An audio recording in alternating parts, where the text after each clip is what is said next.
Now, Britain's first 4G mobile phone network has been launched today. It should stop that problem with current 2 and 3G networks.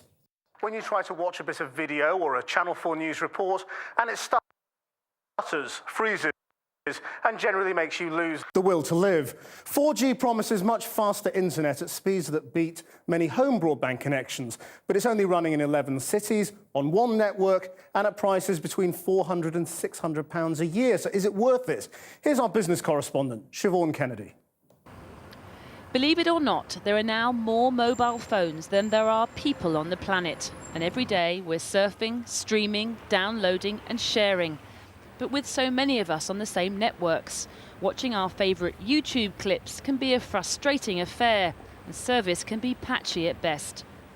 Enter 4G, the next generation mobile network which became available for the first time today and promises to bring an end to those horrible buffering problems by delivering data 5 times faster than the current 3G technology. That's the promise at least, but does it really work? So you've gone to Netflix, we've picked the in-betweeners, yep. And you're going to press the button at exactly the same time. Yep, there you go. Ready, steady, go. Okay. So our 4G phone 4G's on the over left okay, so is already there. loading. Okay, so now you've got to hit the play button. 1, 2, 3.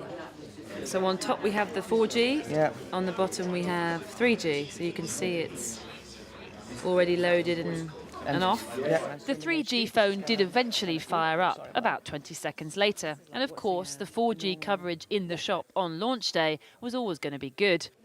The customers on launch day were always going to be good too. How excited were you to come down here this morning? Very excited. I couldn't sleep last night, if I'm honest. Granted, it's fast, but do you need the speed?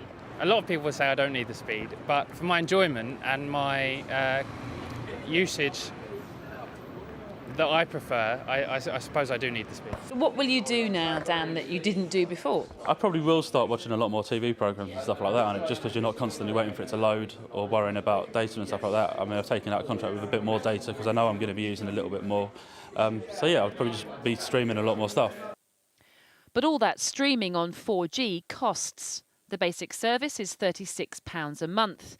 For that, you can access up to 500 megabytes of video and other data. But that will only give you about 2 hours of TV programming. To add more, you can pay as much as £56 a month. But the company launching 4G today believes the basic package should suit most users.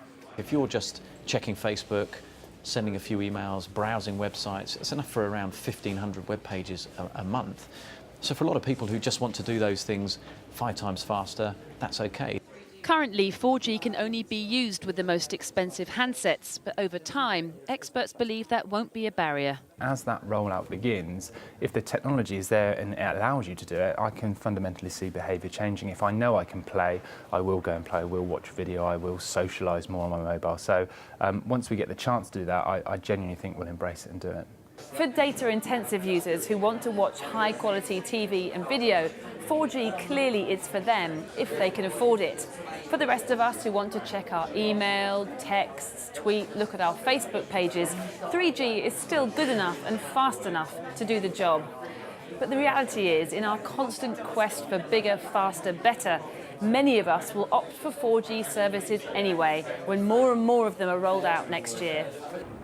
So our love affair with our mobile phones is only set to intensify. Siobhan Kennedy, Channel 4 News in central London.